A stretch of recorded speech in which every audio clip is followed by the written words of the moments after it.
I'd be back, and sure enough, here I am.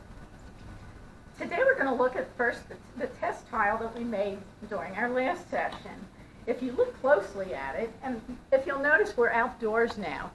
I like looking at glazes outdoors because you can see things so much better than under inside light. You will see this is, remember, we dipped the entire piece in one glaze. It's a dark glaze with a lot of iron oxide in it. Then we dipped a different glaze over top, which is called Pete's Weathered Bronze, which you might know because it's a pretty well-known glaze.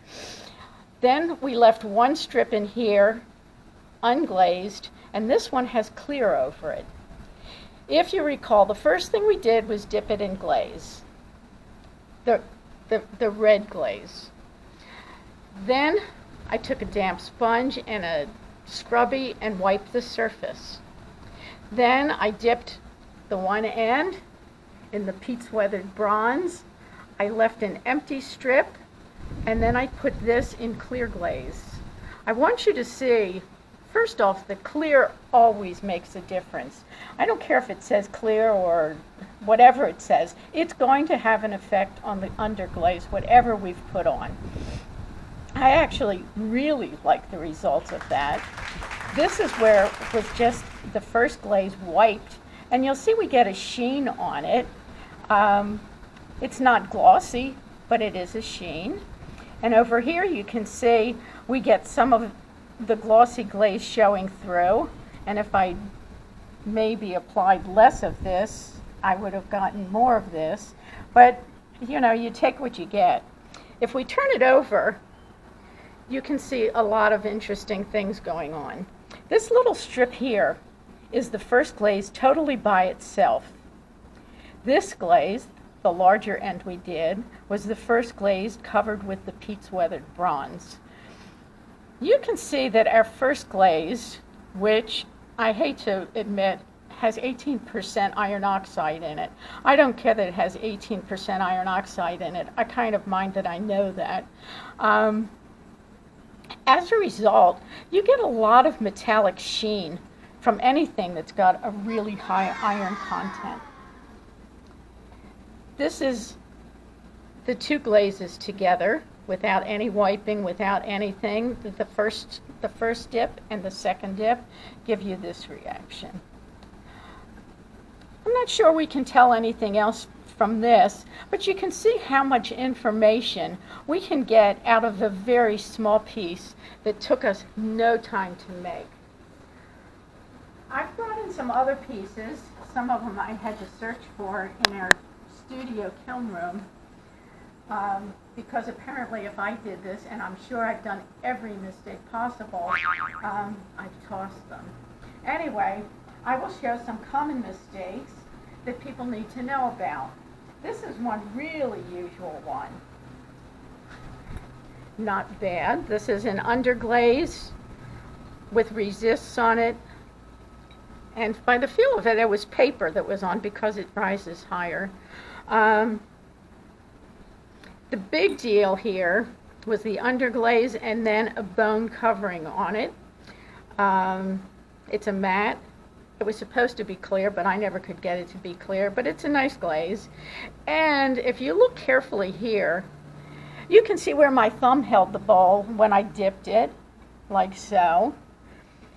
And I'm sure I covered it afterwards, and I'm sure my greasy thumb forced the glaze to crawl away from the spot where my thumb was. The only way to prevent that is wash your hands repeatedly.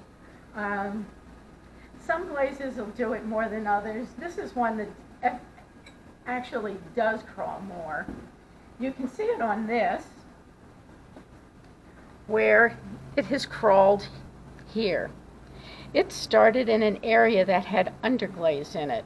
I find that that glaze in particular will crawl more on a surface. You can see it up here, you can see it here, you can see it around the edge on the bottom. That glaze in particular crawls when it's been applied over a dusty kind of surface you'd get from either an underglaze or an oxide wash, things happen. That's where knowing your glaze and knowing what to expect from it will give you a heads up that maybe that would be a bad choice for what you're doing. It's not terrible. Most people might not even notice it. I noticed it. I went for some other common mistakes. This is one you definitely don't want to make, and all beginners make at some point. They get enthralled by the option of using multiple glazes on a piece, and they wind up with this. I'm sure you can all tell exactly what that was. Too much glaze. You can see how much it ran, and not so much too much glaze as glazes that run when used together. You could have another glaze, probably applied just as thickly, that would stay where they belong. This one obviously, or shall I say these two obviously did not stay where they belong. The only solution to this is grinding the entire bottom, and it will show. You can grind it off, but you're going to be able to see it. Hopefully somebody's kilns were well washed with shelf wash, because otherwise this would adhere to the kiln shelf and leave a major cleanup job. This one may be, I think I know what this glaze is, and the glaze itself is a combination of two glazes, maybe applied at one time, but definitely runny. And the same thing you can see, even these things are unpleasant. Part of both of these may have been improved if, when the person made the piece, they had put a glaze line when they trimmed, and the glaze might have stopped. I don't think it would help this one particularly, but this one might have survived a little bit better. The big deal is also you would like a cleaner line than this. Personally, when I first started, I had a hard time getting my glaze lines not to look like a fifth grader did them. Some fifth graders probably would be embarrassed by that statement.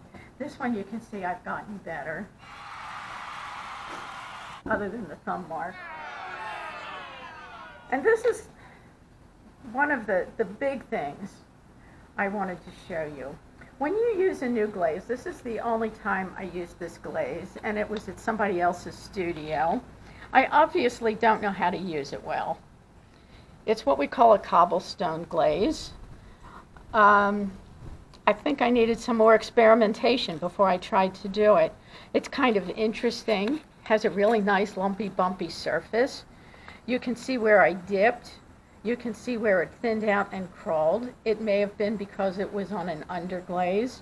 It could have been for a lot of reasons, but since it's the only time I ever did it, I have no idea what caused it. I could have used a half dozen test tiles, one after the other, to determine how I could have used that more successfully. I'm also testing another glaze. This is a commercial glaze. You know, you can read the commercial glaze instructions that come on the bottles, but they don't always tell you everything you need to know. They'll show you a picture of something that's gorgeous and tell you to apply 3 coats. What kind of 3 coats? I don't know. I've worked on it. I've worked on it on textures. You can see because of where it's showing a greenish color, it's on a texture. It's where it's thicker that I've gotten the greenish color. You can't feel it, but I can. It feels like an emery board. It's very rough. If I turn it over, you can see on a corner, probably dipped this way. I'm sure I dipped it because I'm a member of the Dunk and Run Club. This one you can see I kind of got the color of it, but I've put that matte glaze over it again so that it's smooth. I would like to test it some more to see what else I can get out of it. Speaking in terms of what people like and what people don't like, this would be for a limited population, because I hate to say it, in most places people always ask, is it food safe? Almost any glaze anymore is food safe. We are not allowed to use leads. Some glazes leach. Some glazes are so stable you can do anything in this world with them. I'm still working on these. I will come back with other glazing issues at a later time. Not sure I can tell you anything else right now, but every time you get a piece out of the kiln room or out of your kiln, take it outside, look at it carefully, and see what information you can get from it and apply it to the next time you glaze. Thank you. See you soon.